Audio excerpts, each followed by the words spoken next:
नमस्कार, मैं हूं आदित्य और आप देख रहे हैं द लोक नीति।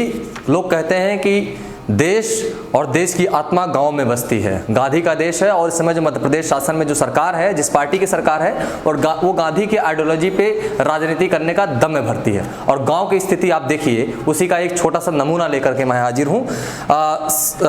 स्वकर आधार योजना एक बहुत महत्वाकांक्षी योजना है सरकार की, राज्य सरकार की, और बहुत पहले शुरू की गई थी। और मामला है जिला कटनी का। पंचायत की संख्या है 31 और राशि है 6.5 करोड़ लगभग। इतने के घोटाले की बात है।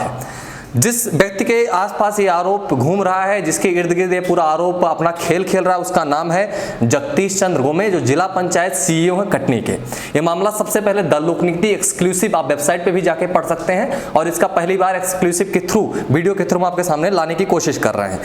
अब जान लीजिए, सबसे पहला समझिए कि स्वकर आधार योजना होती क्या है। ये ऐसी पंचायतें, जो प्रदेश की ऐसी पंचायतें हैं जो खुद का रेवेन्यू जनरेट करती हैं, जो खुद से टैक्स वसूल है अपने पंचायतें में, खुद का रेवेन्यू जनरेट करें, खुद की कमाई करें, उन पंचायतों को स्वकराधान के कैटेगरी में रखा जाता है। अब इसमें जनपद पंचायत कटनी में 31 ऐसे पंचायतें हैं, जिन पे जिला पंचायत कटनी में 31 ऐसे पंचायतें हैं जिनको इस कराधान के तहत राशि आवंटित की गई। कितनी राशि आवंटित की गई? लगभग 6.5 करोड़। अब किसको आवंटित की जा सकती है, यह बहुत बड़ा प्रश्न है। आवंटित किसको की जाएगी? जिनका ODF 100% हो, जिनका टीकाकरण 100% हो, या जिनके पास जो रेवेन्यू है वो लगातार असेंडिंग ऑर्डर में बढ़ता हो, यानी कि घटने के बजाय वो सीधा सीधा साल दर साल हर रेवेन्यू ईयर में, हर फाइनेंशियल ईयर में वो बढ़ता जाए, ना कि घटे। उसी ग्राम पंचायत को ये राशि आवंटित की जाती है। ये नियम है, ये बिल्कुल एक्ट में साफ साफ लिखा गया है। अब सवाल यह है कि इसको आवंटित कौन करेगा? आवंटित करने का अधिकार है जिला पंचायत सीईओ के पास। तो क्या जिला पंचायत सीईओ जगदीश चंद्र गोमे ने इन पंचायतों का ऑडिट किया था? क्या यहाँ पर 100% ODF है? पहला क्वेश्चन।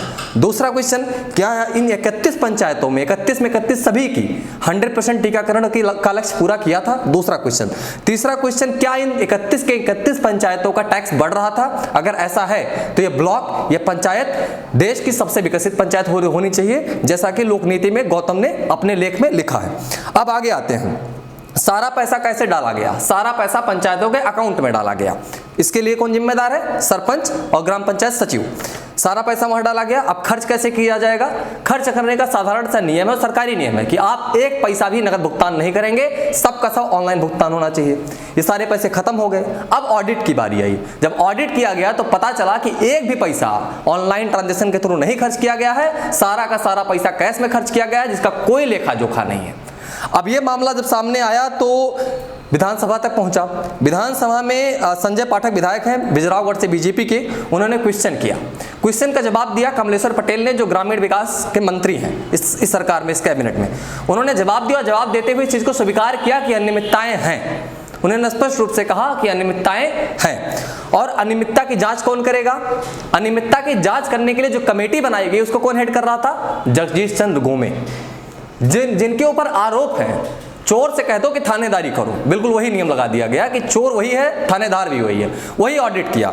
ऑडिट करके उन्होंने 2 सचिवों को सस्पेंड कर दिया। 31 में से 2 को क्यों किया गया? पहला क्वेश्चन। 29 कैसे सही हो गए? दूसरा क्वेश्चन।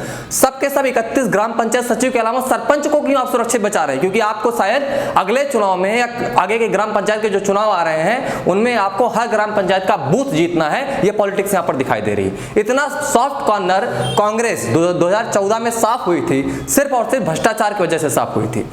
आने के बाद सत्ता में फिर से वही भ्रष्टाचार, इसी तरह के भ्रष्टाचार। ग्राम पंचायत स्तर पे 31 पंचायतों ने सीईओ के निगरानी में, उनके देखरेख में, उनके साथ साठ गांठ के जरिए 6.5 करोड़ रुपए का जो है घपला कर दिया, और उसके बाद सिर्फ 2 लोगों को सस्पेंड किया गया। ये बात कौन कह रहा है? कमलेश्वर पटेल विधानसभा में कह रहे हैं। इसके लिए कौन जिम्मेदार है?